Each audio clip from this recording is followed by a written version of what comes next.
So, hi guys, nandito kami sa lake. Ayan siya. Sobrang ganda ng lake. And si Luke and si Tim nagfi-fishing.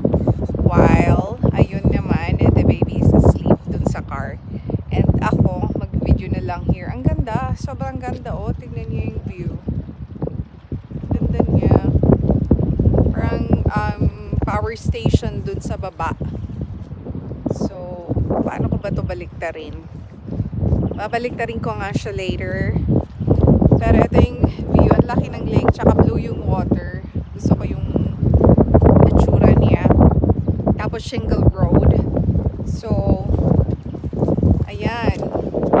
Ayan. Magta-try nga din akong mag-fishing kung I'm very magaling. So, ayun oh. Ang ganda naman.